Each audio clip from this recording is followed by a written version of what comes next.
एक चोर भगवान शिव के मंदिर में चोरी करने के लिए गया और उसके पास में रात्रि के समय देखने के लिए, उजाला करने के लिए, कोई प्रकाश करने के लिए कोई मशाल या अग्नि नहीं थी। उसने शंकर जी के मंदिर का त्रिशूल उठाया, अपने कंधे का पिछोड़ा उठाया, उसको लपेटकर उसमें दिए से आग लगाकर त्रिशूल से चारों तरफ घुमा घुमा कर उजाला कर कर देखने लगा। जैसे ही देखा वैसे ही मेरे शंकर प्रकट हो गए और शिव जी प्रकट होकर बोले, मांग तुझे क्या चाहिए? भोलेनाथ मैं तो चोर हूं, चोरी करने आया था, मेरे परिवार का भरण पोषण करना है। भोलेनाथ जी बोले, आज शिवरात्रि के दिन तूने रात्रि के समय पर मध्य रात्रि में मेरे मंदिर में प्रकाश करा है, इसलिए मैं तुझे वर देता हूं, जा कुबेर के सिंहासन पर तू बैठेगा। और भगवान शंकर ने कुबेर को नीचे उतार दिया और यह चोटे को कुबेर बना दिया। सोचो कितना दयालु होगा, चोर को कुबेर बना दिया। जिस कुबेर की तुम पूजन करते हो ये चोटा है, चोर है।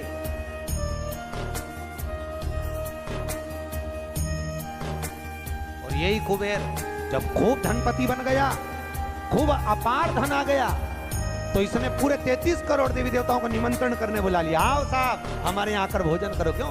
सबको दिखाने के लिए हमारे यहाँ का राज सत्ता तो देखो कितनी है। अब वो चोर को कुबेर बना दिया, सबको बुलाया, सबको, और शंकर जी को बुलाना भूल गया। इतने में देवऋषि नारद जी वहीं से आ गए। नारद जी ने कहा, क्या बात है कुबेर जी? कुबेर जी बोले, आज हमारे यहाँ भोजन है, कल आप ही आना, बड़े प्रेम से पाना। नारद जी बोले, हम तो पालेंगे, पर ये तो बता चोटे, तेरे को जिसने कुबेर बनाया उसको बुलाया? महाराज ने उसको भूल गया। होता है, दुनिया के लोगों की रीति है। जब व्यक्ति जिसके माध्यम से आगे बढ़ जाता है, बढ़ते चले गया, धनपति हो गया, सब कुछ बना लिया, पर जिसके पूंजी से, जिसके धन से, जिसकी संपदा से, जिसके आशीर्वाद से व्यक्ति आगे बढ़ता है, उसको व्यक्ति भूल जाता है। बस उसी को भूला, उसी को। बाबा ने, कुबेर जी ने कहा मैं तो भूल गया, अब क्या करूं? नारद जी ने कहा जाओ विनती करो। नारद जी ने जैसे ही कहा, कुबेर दौड़ कर गया भोलेनाथ जी के पास में, हर हर। भोलेनाथ जी ने पूछा, बोलो क्या बात है? इतने में कुबेर बोला, प्रभु मेरे से गलती हो गई, मैं आपको निमंत्रण देना भूल गया। शंकर जी बोले, कोई बात नहीं, देखो ये बड़ी बड़ी पार्टियां तो मैं तो वैसे भी अटेंड नहीं करता, इतनी बड़ी बड़ी पार्टी मैं अटेंड नहीं कर सकता, तो कौन अटेंड करेगा? इतने में भगवान भोलेनाथ जी बोले, मेरा जो छोटा बेटा है गणेश, वो अटेंड करेगा। इतने में कुबेर बोला, प्रभु वो इतना सा तो रखा है, क्या खाएगा? इतना तो केना था। शंकर भगवान को हंसी आ गई, इसीलिए तो उसको अटेंड करने भेज रहा। वो क्या खाए? बाबा भोलेनाथ जी बोले, अब तो इस समय पता है कितना खाता है। कार्तिकेय जी को गुस्सा आ गया। कार्तिकेय जी ने अंदर माता पार्वती से कहा, माँ माँ। माता पार्वती जी ने पूछा, क्या बात है? माँ घर का बड़ा बेटा कौन है? भगवान पार्वती जी ने कहा, कार्तिकेय तू। जब बड़ा बेटा मैं हूं तो सबसे पहले पार्टी अटेंड करने का हक किसका? तेरा। तो शंकर जी ने, पिताजी ने गणेश जी को कुबेर भैया के यहाँ भोजन करने क्यों भेजा? शंकर जी आएंगे, उनसे पूछेंगे। भोलेनाथ जी जैसे ही आए, पार्वती ने पूछा, क्यों उपद्रव करवाते हो प्रभु, ये सब प्रपंचा क्यों करवाते हो? जब तुम्हारे दोनों बेटे बराबर हैं तो फिर ये बड़े को तुमने भेजा क्यों नहीं? इतने में शंकर जी बोले, मुझे मालूम है कहाँ पर, कौन सी पार्टी में, किसके घर किसको भेजना, लिफाफा लेके। मुझे सब मालूम, कौन सी शादी किसको अटेंड कराना है, ये मुझे मालूम है, इसलिए मैंने गणेश जी को वहां भेजा। और गणेश जी से कहा, बेटा अच्छे से जीवना। गणेश जी बोले, पिताजी नाक कटाऊंगा नहीं, क्योंकि नाक मेरी लंबी है, तुम चिंता करो मत, जीवने बैठा तो उठूंगा नहीं जब तक आपकी सूचना आएगी नहीं। और गणेश जी महाराज पहुंच गए। शाम को 7 बजे भोजन का टाइम, 4 बजे पहुंच गए। और 4 बजे जैसे गणेश जी पहुंचे, आवाज लगाई कुबेर भैया कुबेर भैया। अब जैसे बोले कुबेर भैया तो कुबेर भैया तो नहीं आए, कुबेर जी की धर्मपत्नी निकल कर बाहर आ गई। और कुबेर जी की पत्नी ने कहा गणेश जी भोजन का टाइम तो 7 बजे। इतने में गणेश जी बोले भाभी जी सब लोग जिमने आ जाएंगे, मैं छोटा सा कहाँ बैठ के जिमूंगा, इसलिए आ गया। अंदर से कुबेर जी बोले अब आ गया है तो जिम लेने दो, अच्छा है जितने जिम के जाएंगे टाइम तो निकल जाएगा, और समय 33 करोड़ देवी देवता का भोजन बना, इसको जल्दी जल्दी जिमा जुमू के न चीत कर। ऐसे गणेश जी को बिठाया, आओ गणेश जी बैठो। भाभी ने कहा बैठो, गणेश जी बोले भाभी बैठ जाऊं, हाँ बैठ जा। चौकी लगा के गणेश जी के बिठा दिया, और अब थाली जैसे ही लगी भाभी थाली लगा के लाई, गणेश जी खाते गए। जैसे खाते गए 33 करोड़ देवी देवता का भोजन 15 मिनट में निपटा गया। 33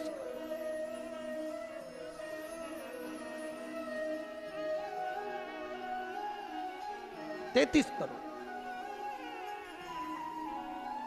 अब 33 करोड़ देवी देवता का भोजन जब 15 मिनट में निपटा, सारा भोजन खत्म।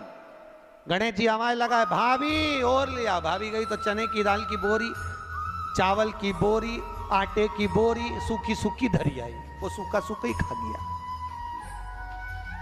घर का जितना माल था, दुकान का जितना माल, भंडारे का जितना माल सब खा गया। इतने में कुबेर जी की पत्नी दौड़ती दौड़ती गई, स्वामी स्वामी। स्वामी जी बोले क्या हो गया? कुबेर जी बोले हुआ क्या कि वो सब खा गया। कि कौन? तो कि वो गणेश। तो कि वो तो इतना सा था। तो वो इतना सा तो है पर तोन जोरदार, सब खा। इतने में कुबेर जी नारद जी के पास पहुंचे, तो नारद जी तो आनंद में लगे हुए थे, खूब अलमस्ती। नारद तो नारद अलमस्ती में। श्रीमन्नारायण श्रीमन्नारायण श्रीमन्नारायण श्रीमन्नारायण श्रीमन्नारायण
में कुबेर जी महाराज पहुंच गए। कुबेर जी ने कहा नारद जी कुछ करुणा कर दो प्रभु, हमारे यहाँ का सारा भोजन कर गए वो गणेश जी महाराज, सारा भंडार खाली हो गया। इतने में नारद जी बोले भैया उसको तो एक ही रोक सकता है। कौन कौन रोकेगा? कि भोलेनाथ जी के सिवाय कोई नहीं रोक सकता। जाओ भोलेनाथ जी से विनती करो। और उसी समय पर कुबेर जी दौड़ कर गए भोलेनाथ जी के पास में। हे शिव, हे शंकर, हे कैलाशी, हे अविनाशी, हे भोलेनाथ। भोलेनाथ जी ने पूछा बोलो क्या बात है कुबेर, तुम्हारा मुख उतरा हुआ है? कुबेर जी ने कहा प्रभु वो गणेश जी। शंकर जी बोले गणेश को क्या हो गया? वो दुनिया को सब कुछ कर देता है, उसको क्या हो गया? कि उसको कुछ नहीं हुआ, जो कुछ हुआ 33 करोड़ देवी देवता को हुआ। कुछ बचा ही नहीं है, वो सब खा गया।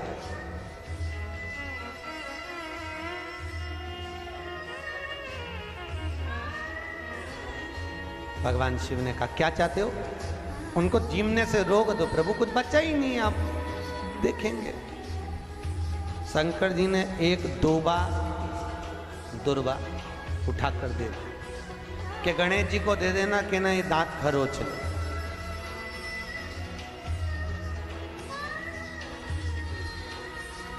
कुबेर जी लेके एक दूबा चले। कुबेर जी ने सोचा खाया इतना है तो एक दूबा से क्या काम चलेगा। जाते जाते उन्होंने दूबा की गड्डी बना ली। आज भी नियम है, गणेश जी को ढेर सारी दूबा चढ़ाने की जरूरत नहीं है। शिव जी ने एक दुर्बा गणेश जी को दी थी, इसलिए एक दुर्बा गणेश जी को चढ़ा दो तो गणेश जी स्वीकार कर लेते हैं। ढेर सारी चढ़ाने से कोई लाभ नहीं है कि बहुत सारी चढ़ाएंगे तो गणेश जी राजी होंगे। तो कुबेर जी ने चलते चलते बहुत सारी उठा ली थी, गणेश जी को ले जाके दे दी। लो प्रभु, कहां चढ़ाते हैं दुर्बा? गणेश जी का जो दांत टूटा है उस दांत की ओर गणेश जी को दुर्बा समर्पित करी जाती है। इसलिए हमारे हिंदू धर्म में दो तरह के गणेश जी का प्रमाण कहा जाता है, एक राइट सूंड के गणेश, एक लेफ्ट सूंड के गणेश। राइट सूंड का जो गणेश होता है वो घर में रखा जाता है, और लेफ्ट सूंड का जो गणेश होता है वो अपने ऑफिस में, व्यापार की जगह पर, दुकान में, धंधे में, पानी में, सर्विस में, नौकरी में लेफ्ट सूंड का गणेश रखा जाता है। जिसकी दुकान, व्यापार, व्यवसाय में अगर राइट सूंड का गणेश रखा जाता है तो लक्ष्मी आती है पर टिकती नहीं है। इसलिए घर में सीधी सूंड का गणेश और दुकान, व्यापार, व्यवसाय में, ऑफिस में उल्टी सूंड का, दो गणेश। तो इसका मतलब ये थोड़ी ना कि तुम्हारे घर में गणेश जी बैठा तो तुम उठा के बदल लिया, यहाँ कहा दिया, यहाँ कहा दिया। अब रखे रहने। हमेशा याद रखो, गणेश चतुर्थी के बाद अनंत चतुर्दशी पर जब गणेश जी का विसर्जन करते हैं तो गणेश जी की 2 धर्म पत्नियां, वैसे तो गणेश जी की कुल मिला के 5 पत्नी, कितनी है? गणेश जी की 5 पत्नी। पहली श्री, दूसरी तुष्टि, तीसरी पुष्टि, चौथी रिद्धि और 5वीं सिद्धि। कितनी है? 5। ये व्यक्ति के नाम के आगे जो लिखा रहता है ना श्रीमान,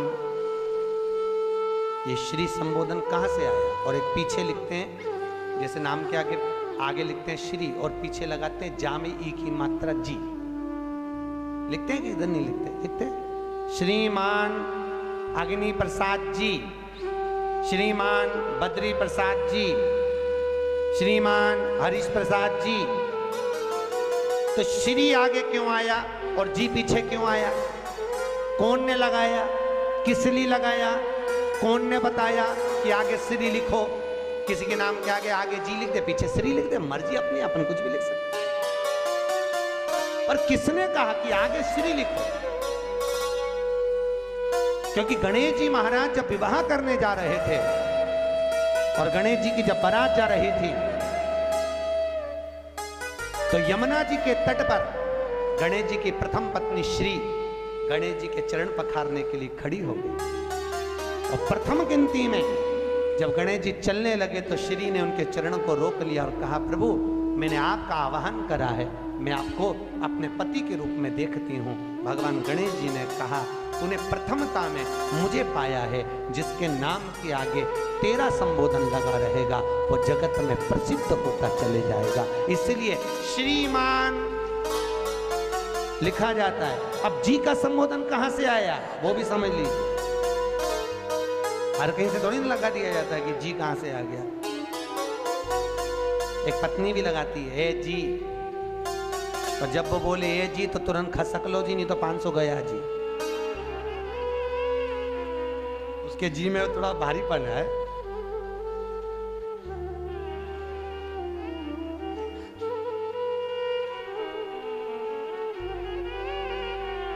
तैतीस करोड़ देवी देवता में सबसे सुंदर जोड़ी थी शंकर और पार्वती की। सही है कि गलत है? कभी नहीं झगड़ते थे। इसलिए पृथ्वी पर ना तो लक्ष्मी जी के व्रत हैं, ना ब्रह्माणी के व्रत, ना इंद्राणी के व्रत है। अगर पूरी पृथ्वी पर सबसे ज्यादा व्रत किसके हैं? माता पार्वती। तीज का व्रत किसका? पार्वती का। चतुर्थी का व्रत किसका? पार्वती का। चौथ का व्रत किसका? पार्वती का। छठ का व्रत किसका? पार्वती का। जितने व्रत है सब माता पार्वती। लक्ष्मी जी का कोई व्रत है क्या? अरे बोलो तो, ये आप लोग वो वैभव लक्ष्मी का व्रत करते हो, ये पुराना व्रत नहीं है, ये तो अभी अभी लोगों ने चालू कर दिया। ये लक्ष्मी, यहाँ कई लोग अमावस्या के दिन, दिवाली के दिन व्रत रख लेते हैं, हमारे शास्त्रों में उसका भी प्रमाण नहीं है। वो तो तुम लक्ष्मी के चक्कर में रख लेते हो कि दिन भर भूखी रहूंगी तो लक्ष्मी जल्दी आ जाएगी। नहीं तो ये हमारे शास्त्र में प्रमाण नहीं है लक्ष्मी जी के व्रत का। कहीं सरस्वती का व्रत है क्या? ब्रह्माणी का? अरे बोलो तो सर, बसंत पंचमी के दिन रखती हो क्या सरस्वती का व्रत? नहीं, केवल एक व्रत माता पार्वती का। क्यों नहीं है? लक्ष्मी का व्रत इसलिए नहीं है क्योंकि माता लक्ष्मी भगवान नारायण को श्राप दी थी। जब लक्ष्मी जी श्रृंगार कर रही थी और इतने में भगवान विष्णु आ गए और भगवान विष्णु ने लक्ष्मी जी का मुख देखा, देखकर हंस दिए। इतने में लक्ष्मी को क्रोध आ गया, हे नारायण तुम मुझे देखकर हंसे हो घोड़े की तरह, इसलिए मैं तुम्हें श्राप देती हूं, तुम्हारा सिर कट जाए और तुम्हें घोड़े का मुख लग जाए। तो भगवान नारायण को घोड़े का मुंह लगा और नारायण का हयग्रीव अवतार हुआ। कौन सा अवतार? हयग्रीव। ये लक्ष्मी का श्राप नारायण को लगा था, इसलिए लक्ष्मी का कोई व्रत नहीं। ब्रह्माणी ने ब्रह्मा को श्राप दिया था पुष्कर राज की भूमि पर। जब पुष्कर राज की भूमि पर यज्ञ हो रहा था, ब्राह्मणों ने कहा ब्रह्म देवता मुहूर्त निकल रहा है, जल्दी यज्ञ में बैठो। ब्रह्मा जी ने नारायणी से कहा, ब्रह्माणी से कहा, ब्रह्माणी जल्दी चलो, सरस्वती जल्दी चलो, यज्ञ में बैठना है। ब्रह्माणी ने कहा भी आई तैयार होके। ब्रह्माणी तैयार होने में लगी रही, बहुत समय निकल गया, मुहूर्त निकलने लगा। ब्रह्मा जी से ब्राह्मणों ने कहा ये मुहूर्त निकल रहा है। ब्रह्मा जी ने कहा करे क्या? इतने में ब्राह्मणों ने कहा तुम बताओ क्या करे? ब्रह्मा जी बोले आपको जो करना है करो। ब्राह्मणों ने गाय को पकड़ कर ले आए और गौ माता को खड़ी कर कर गाय के सामने वेद ध्वनि करना प्रारंभ करा। जब वेद ध्वनि करी तो गाय के मुख से वेद माता गायत्री को प्रकट कर लिया। गायत्री को प्रकट करा, ब्रह्मा जी के पास में गठजोड़ा बांधकर बिठा दिया। जैसे बिठाया उसी समय पर ब्रह्माणी आ गई और ब्रह्माणी ने आकर देखा ब्रह्मदेव तुमने मेरी जगह पर दूसरी नारी को बिठाया है, मैं तुम्हें श्राप देती हूं, तुम्हारे पृथ्वी पर कहीं मंदिर नहीं बनेंगे। ब्रह्माणी ने श्राप दिया।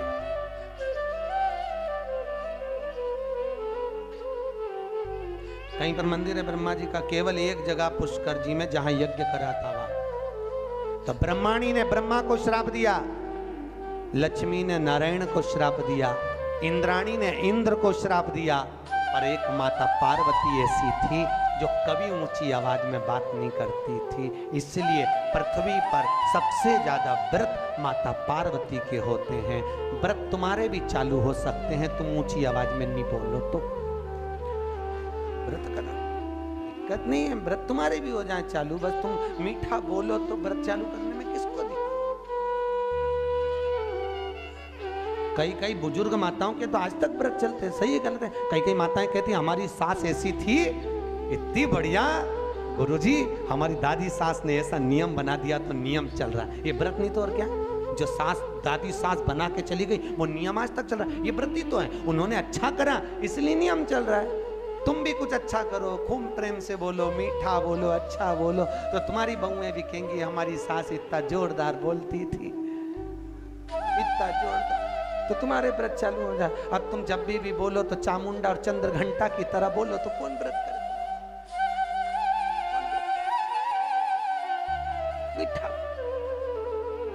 अच्छा बोलो, विद्वत्ता से परिपूर्ण बोलो, प्रखर। अब केवल एक मां, समय आया, श्री वेद व्यास जी ने वर्णन किया है शिव महापुराण का सुंदर लेख। 24,000 श्लोक शिव महापुराण में है, 12 संहिता, 12 खंड है। देखो, भागवत की रचना वेदव्यास जी ने इसलिए करी कि वेदव्यास जी को अपने मन में आत्मा की शांति के लिए कुछ करना था, आत्म तृप्ति, आत्मोद्धार के लिए। और जब आत्मोद्धार के लिए वेदव्यास जी ने श्रीमद् भागवत की रचना कर दी, उस रचना के बाद में जगत के लोगों को जगत कल्याण के लिए, जिसको देखो कोई तन दुखी, कोई मन दुखी, कोई धन बिन रहत उदास, तुलसी या संसार में सुखी राम का दास। भगवान वेदव्यास जी ने देखा दुनिया के लोग बड़े दुखी हैं, कोई धन से दुखी है, कोई तन से दुखी है, कोई मन से दुखी है, तो वेदव्यास जी ने सोचा अब करा क्या जाए। तब वेदव्यास जी ने उसी समय शिव महापुराण की रचना कर दी, जगत के कल्याण। जब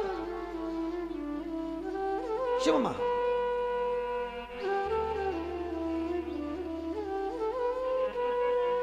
वेदव्यास जी लिखी,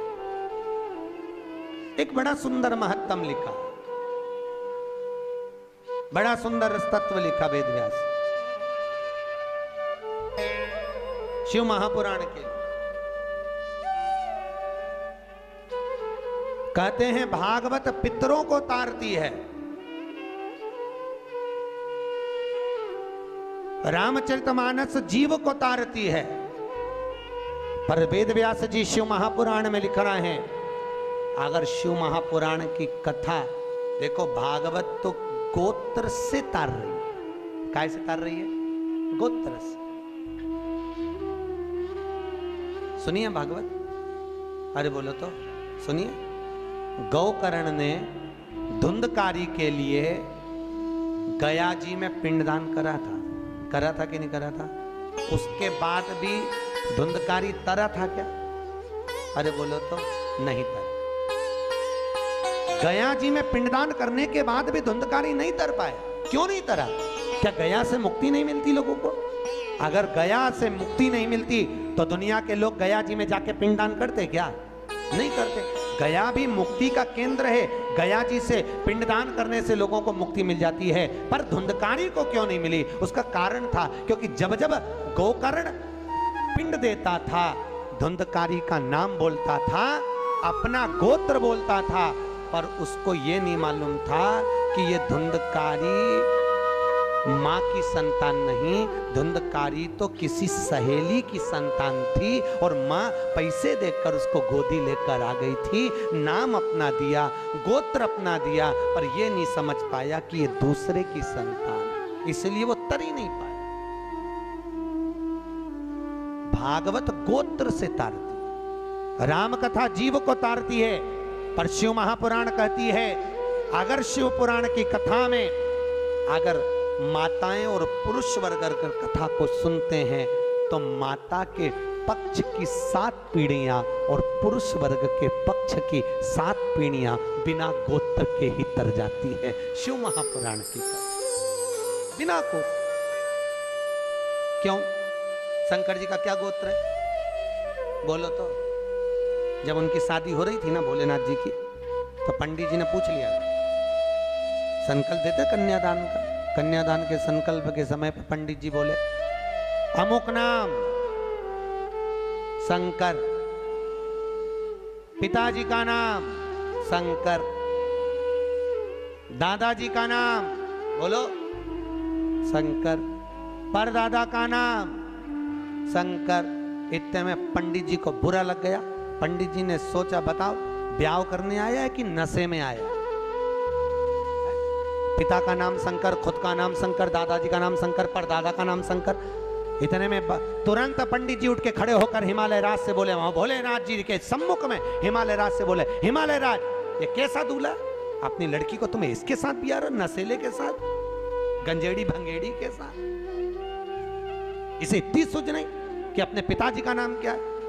इतने में हिमालय राज ने अपनी पत्नी मैनावती से कहा, मैनावती तू बेटी से के, पार्वती से कहा, पार्वती तू उससे के। पार्वती ने शिव जी से कहा, प्रभु ब्याह अच्छे से कर लो, क्यों प्रपंचा मचा रहे, क्यों प्रपंचा? तो भोलेनाथ जी बोले, पार्वती मैंने गलत क्या बोला बता? अच्छा तो क्या तुम्हारे पिताजी का नाम बोलो ना। तो भगवान भोलेनाथ जी बोले, अच्छा अब की बार पूछेगा तो बिठा पंडित को वापिस बैठा। पंडित वापिस बैठा, फिर संकल्प चालू, अमुक नाम शंकर, पिताजी का नाम शंकर, दादाजी का नाम, अरे बोलो शंकर, गोत्र शंकर। इतने में तो पंडित को लगी बहुत मिर्ची। पंडित तो उठ के शादी के मंडप से बाहर, पार्वती जी ने शिव जी के चरण पकड़ लिए। बड़ी मुश्किल से एक पंडित आया, क्योंकि तुम बारात ऐसी लाए थे, सब देख के भग गए, एक ही बच्चा, तुम उसको भगा दोगे तो शादी कौन कराएगा? इतने में शंकर भगवान बोले, वो ही कराएगा जो भी भाग के गया, तो चिंता मत कर। शंकर जी ने गले में से हार को उतारा और कहा, जा रे जरा धोती में घुस जा। और जैसे ही बप्पा गया, और जैसे ही गया पंडित जी के पास, पंडित भाग के तुरंत और मंत्र बोलना चालू है, सब मंत्र बोले। इतने में पार्वती बोले, ये तो नॉन स्टॉप बोले जा रहा है। भोलेनाथ जी बोले, अब तो पूरी भावर करा के चुप होगा, तो चिंता मत कर, बोलने दे। अब बोले ही जाए, बोले ही जाए, बोले ही जाए, बोले ही जाए, चुप ही नहीं हो। पार्वती बोले, मर जाएगा, टेका जाएगा बापड़े के। इतने में शंकर जी बोले, तू चुपचाप बोल, वो तो बोलने दे। तो कब रुकेगा? भोलेनाथ जी बोले, जब पूरी भावर हो जाएगी, जैसे ही अपन बैठेंगे वैसे ही बटन दबा देंगे, क्लियर बात, तो चिंता, बोले जाओ, बोले।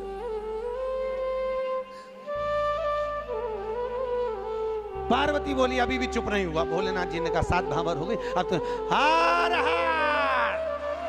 और जैसे ही भोलेनाथ जी ने हाथ धरा, बटन, अब नहीं बोला कुछ भी। शंकर जी ने पूछा, पंडित जी दक्षिणा? चुप हो बेटा, बोले तो बोलेगा, अगर बोल दे और दूसरा पप्पा भेज दे तो आप बोल के क्या आप तो बोल लेना, दक्षिणा का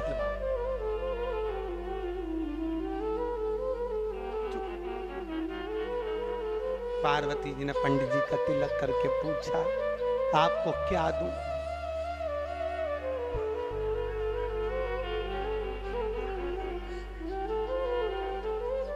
हिमालय राज पूछे, पंडित जी कुछ तो ले लो।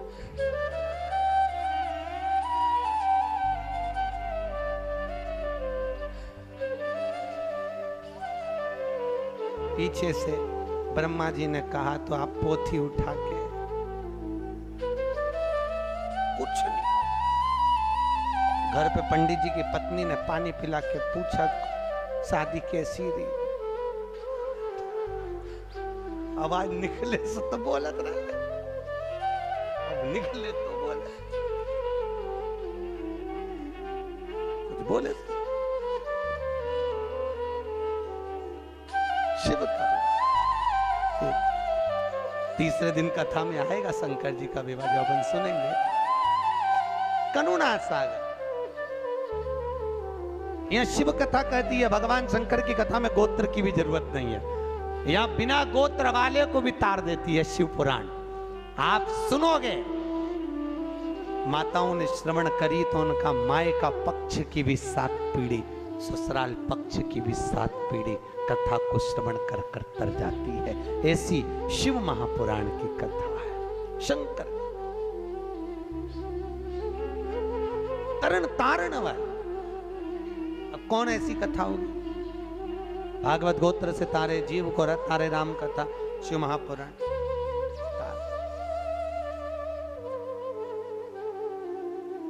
चले सुंदर सनकादि ऋषियों ने एक सुंदर संवाद में, सुंदर आनंद में शिव महापुराण के महत्तम को श्रवण करा। एक देवराज नाम का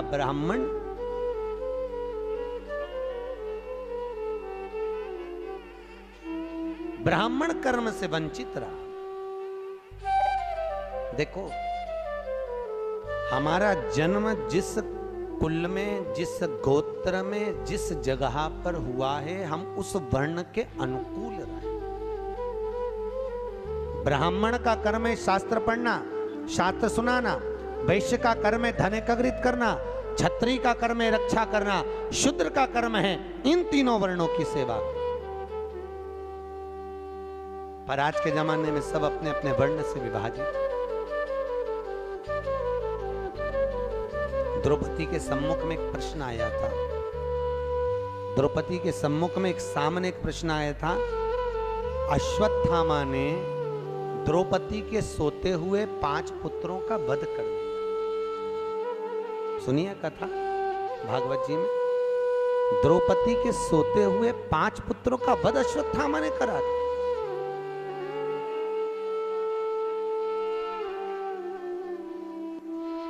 और द्रौपदी के जब 5 पुत्र मर गए, अश्वत्थामा को पकड़कर भीम ने सामने लाकर खड़ा कर दिया।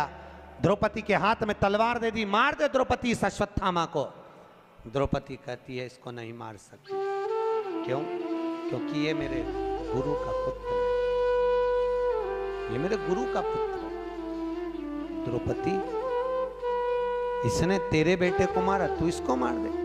द्रौपदी कहती है ये मेरे गुरु का पुत्र है, ये ब्राह्मण होकर अपने कर्म से वंचित हो गया, पर मैं क्षत्राणी होकर अपने कर्म से वंचित नहीं होंगी। मैं इसको नहीं मारूं,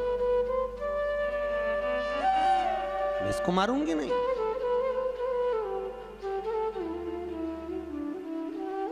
अरे इसने तेरे पुत्र को मारा, तू इसको मार दे। नहीं नहीं नहीं स्वामी, यह हमारी शास्त्र की रीति नहीं कहती कि कोई कुत्ता हमें काटे तो क्या हम कुत्ते को काट लें। ऐसा होता है क्या? अरे बोलो तो सही, पर घर में ऐसा ही होता है। सास ने कुछ बोला और बहू ने पलट के जवाब दिया, तो ये तो वही बात हो गई कि कुत्ता तुम्हें काटा तो तुम कुत्ता काट गई। बात तो ये भैया, शिव महापुराण की कथा कर रही है। सास कुछ बोले, पिता कुछ बोले, बहू और बच्चों को चाहिए कि पलट कर जवाब ना जवाब दी। कई लोग कहते हैं हमारी सास हमें बहुत गाली देती है, महाराज हमारी सास बहुत अपशब्द बोलती है। बोलने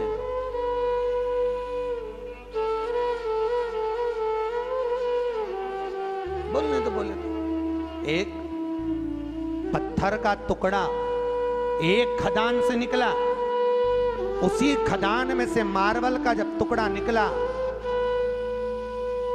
हथौड़ी की चोट दे देकर उसकी मूर्त बनाएगी। बनाएगी नहीं बनाएगी? वही मार्बल का टुकड़ा जमीन पर लगा है, लोग उस पे जूता रख के चल रहे हैं। वही मार्बल की मूर्ति मंदिर में पूजा रही है। बस अंतर इतना है, जिसने चोट को सहन कर लिया वो मंदिर में पूजा गया, जो सहन नहीं कर पाया वो जूते खा रहा, वो जमीन पर लगा है। सास ससुर घर के बड़े हमको चोट दे दे कर तराशते हैं, पर हमारी आदत इतनी विचित्र है कि हम सास को ही तराश देते हैं। तो हमको तराश, महाराज बहुत अपशब्द बोलती है हमारी सास। बोलने दो, वो तुम्हें गाली दे, तुम आरती गाओ। तेरा तुझको क्या लागे। महाराज जी वो हमको गाली दे और हम आरती गाए, हाँ वो तुम्हें अपशब्द बोले, तुम उसके लिए भजन करो। अम्बे तू है जगदम्बे काली, जय हो गुलबर्गा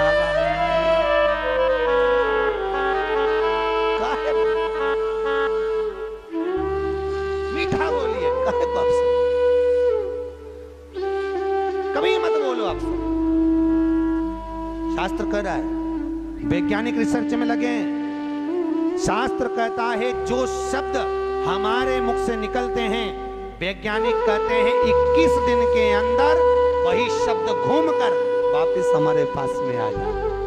घूमने के हम किसी को गाली देंगे वो घूमकर हमारे पास आने वाली है, हम किसी को अपशब्द कहेंगे वो घूमकर हमारे पास आएगा। इसलिए कहते हैं लोगों को भगवान का नाम दो, राम नाम बोलो, जय श्री कृष्णा बोलो, जय महेश बोलो, तुम्हारी मर्जी पड़े वो बोलो, पर भगवत भजन में लीन।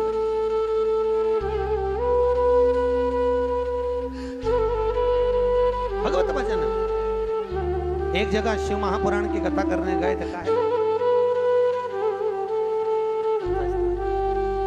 मंगरूल पीर, वहां पर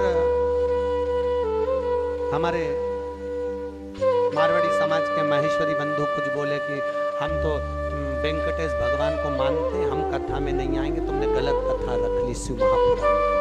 भैया यहाँ शास्त्र कह रहा है तुम महेश्वरी महेश के वंशज, सही है कि गलत है? अरे बोलो तो महेश। पर आज के जमाने में लोग सीधी सीधी बात, शास्त्र शिव जी के कितने लड़का लड़की थे?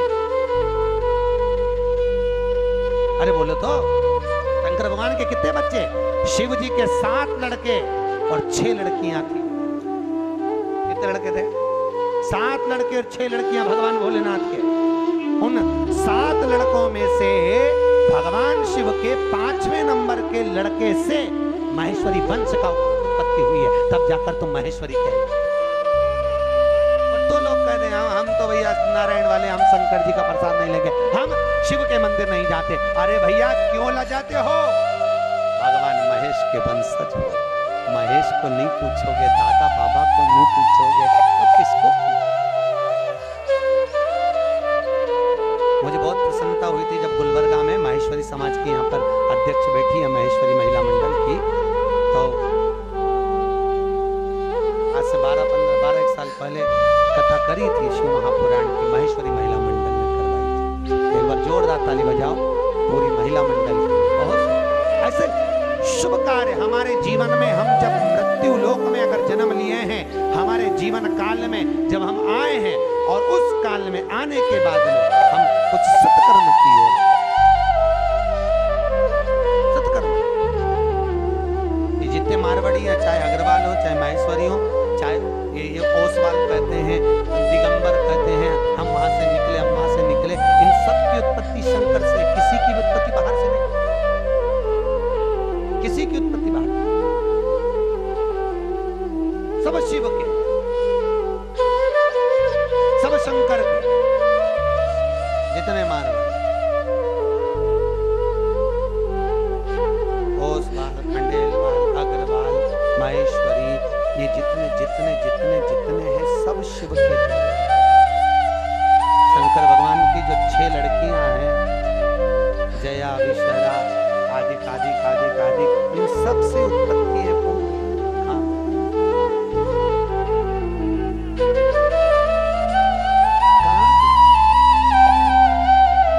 देवराज ब्राह्मण होकर अपने कर्म से वंचित हो गए, और देवराज जब अपने कर्म से वंचित हुआ, एक बार शिव जी के मंदिर में पहुंच गया, शंकर जी के मंदिर में उसको ताप आ गया, बुखार आ गया, कहां जाऊं, बहुत ठंड लग रही थी, शिव मंदिर में छुप गए। कोई ब्राह्मण शिव महापुराण की कथा कर रहा है, और भगवान शंकर की कथा को जब ब्राह्मण कर रहा, कथा को देवराज ने श्रवण कर ली, श्रवण करते से उसका चित्त भगवान शंकर के शिवलिंग में ली, सामने शिवलिंग था, उस शिवलिंग को देखता रहा। शिवलिंग जानते हो? अरे बोलो तो किसका प्रतीक है? शंकर का।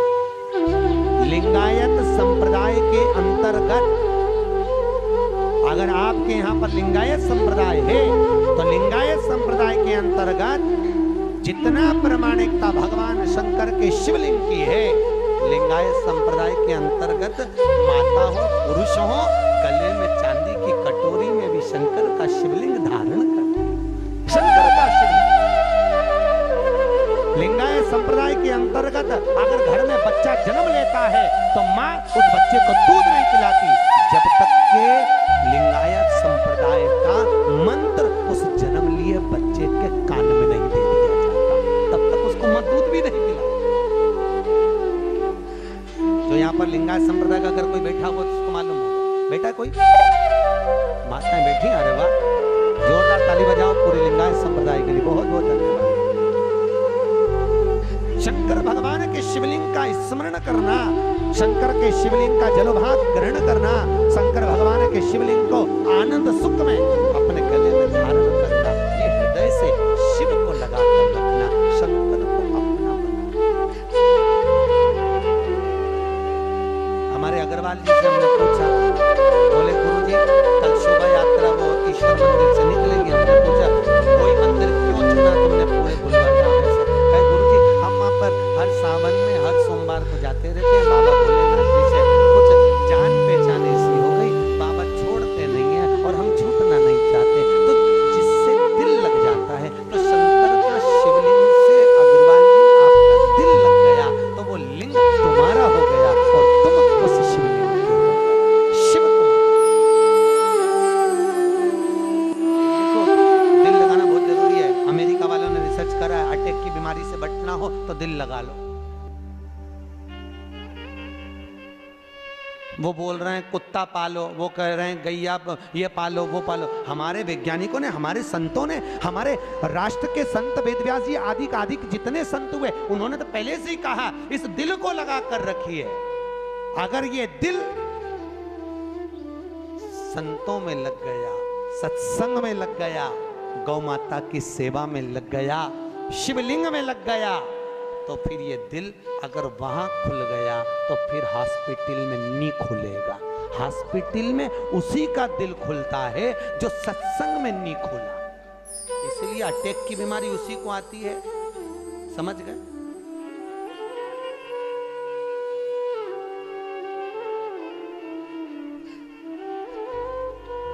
किसी ने कितना सुंदर गाया, ताओ ना हमें लोगों, हमें दिल की बीमारी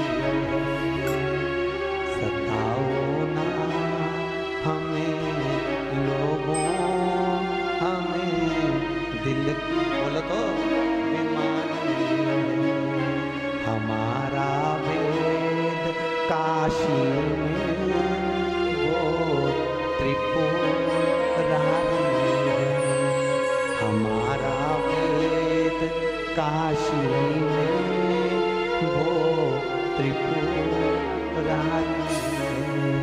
सताओ ना हमें लोगों, हमें दिल की बीमारी। हमारा दिल में एक बीमारी है और जिसके दिल में बीमारी लग गई उसका एक मरीज का एक डॉक्टर, और वो डॉक्टर भी मेरा कैलाशी अविनाशी, मेरा शंकर, मेरा विश्वनाथ है। दुनिया में कोई इलाज नहीं कर सकता जो मेरा शिव कर सकता है। शंकर जो कौन करे?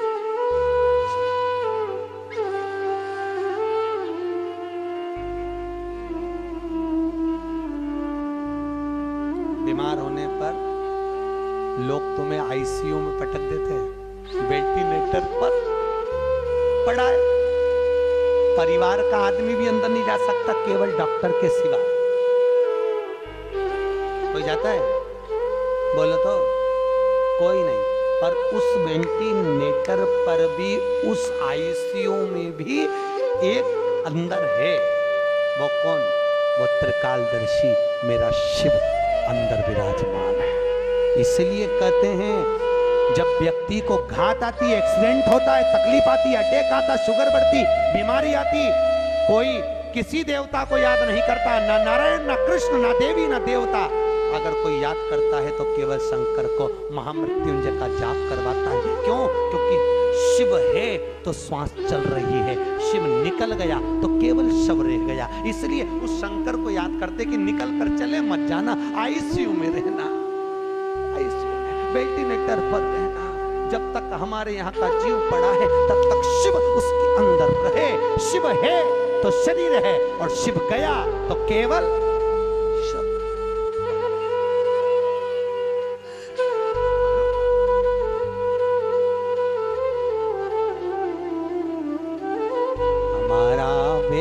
भेद दुनिया में वो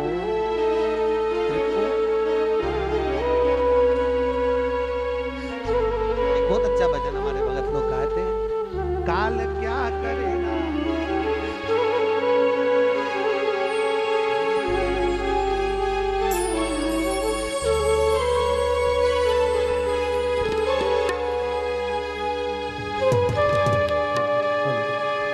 काल क्या करेगा महाकाल के आगे, कर लूंगा दो बात मैं उस काल के आगे, कर लूंगा दो बात मैं उस काल के आगे। वो काल क्या करेगा महाकाल के आगे, वो काल क्या करेगा महाकाल के आगे। बोलो तो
रसातल वायु चर जीव जहां जहां दे।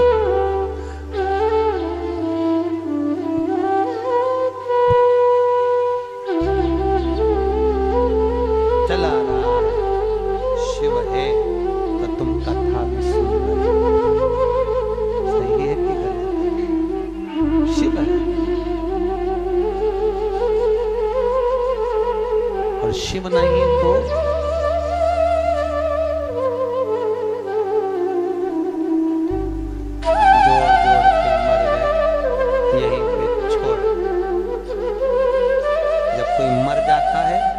तो लोग पूछते हैं गुरुजी ये बताओ लोग मर गए तो राम नाम सत्य कहते कहते कि नहीं कहते? और वो उसके अर्थी लेके जाते हैं तो फेंकते फूल मखाना और चिल्लर खुला पैसा इधर फेंकते कि नहीं फेंकते? फेंकते। क्यों फेंकते? हमने कहा भैया गरुड़ पुराण में लिखा है फूल इसलिए फेंकते श्रद्धांजलि। मखाना इसलिए फेंकते हैं कि परिवार पूरा फूला फूला छोड़ के गया, इसलिए। ये पैसा क्यों फेंकते हैं? तो हमने कहा गरुड़ पुराण में नहीं लिखा, पर हम तो हमारे मन से कहते हैं कि मरने के वाले की छाती पे पैसा इसलिए फेंकते हैं कि पूरी जिंदगी जोड़ जोड़ के मर गया, अब तेरे बाप में दम हो तो उठा।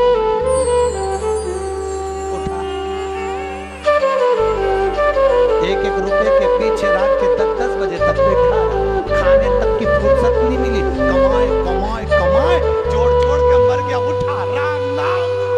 अरे बोलो तो सत्य है, राम नाम उठा। अब दम हो तो उठा ले, और कल्ला ठूर जैसा पड़ा, और छाती में पैसा पड़ा जिसके लिए पूरी दिन दिन रात रात लगा दी, खाने की फुर्सत नहीं, कमाओ कमाओ कमाओ जोड़ो जोड़ो, 8 बजे से लेकर रात के 10-10 बजे तक दुकान नहीं छोड़े, कमाओ कमाओ कमाओ, एक एक रुपए के पीछे झगड़ा कर ले। अब उठा उठा, खुद की औलाद खुद की छाती पे फेंक रही, राम नाम सत्य के क्या, उठा ले। अच्छा ऐसा पड़ा, उठा ले। अब तो नाक में भी रुई धरी, उठा उठा। जिसको कमा कमा के मर गए उसी को तुम्हारी छाती पे पटका कि ये रुपया किसी काम का नहीं दादा, कर लिया सो काम है, भज लिया सो राम है, और दे लिया सो दान है। ये शिव महापुराण की कथा यही सीख देती है। इसलिए तो शंकर जी शमशान में बेफिक्र होकर रहते हैं कि अलमारी होए तो चाबी लगाना पड़े, अपन तो खुला छोड़ो और घूमने चलो। क्या मतलब? आग लगे बस्ती में, अपन रहो मस्ती में।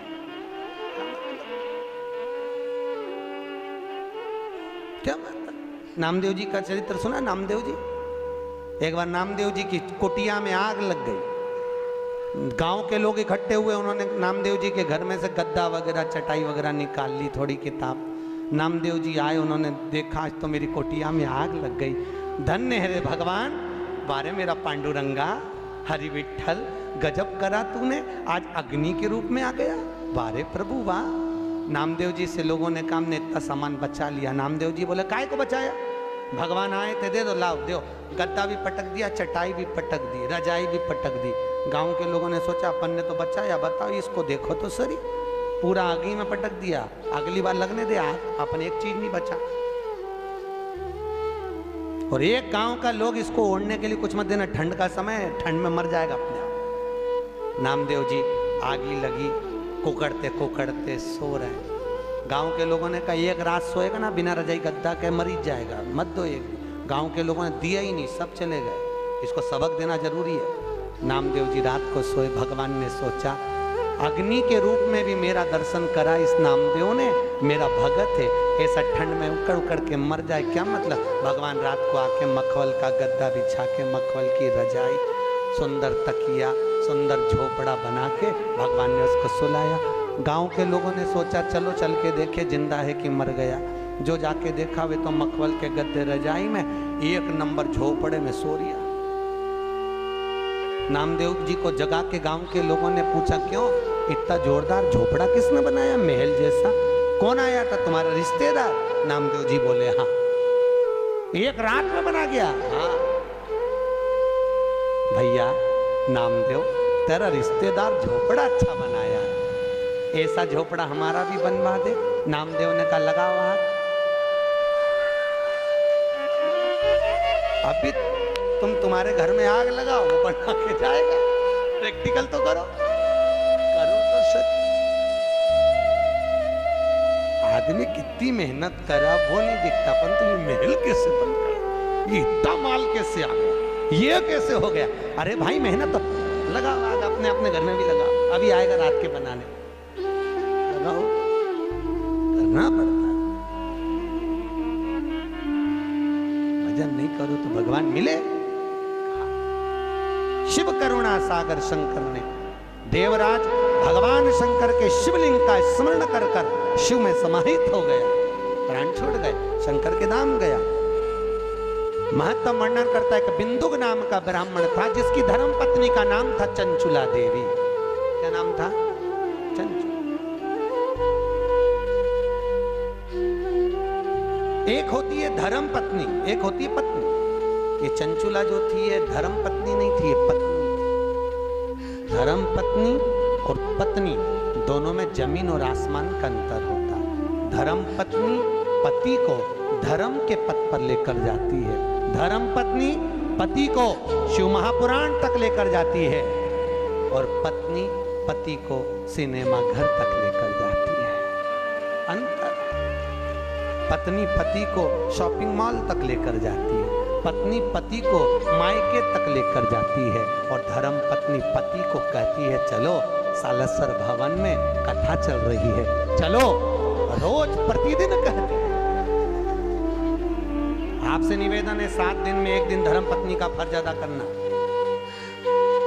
और शिव महापुराण की कथा कहती है धर्म पत्नी का फर्ज ये भी है कि पति को धर्म के पथ पर लेकर आए, और अगर पति कथा में नहीं आ रहा हो तो जितनी कथा यहाँ सुनो उतनी कथा घर जाके सुनाओ।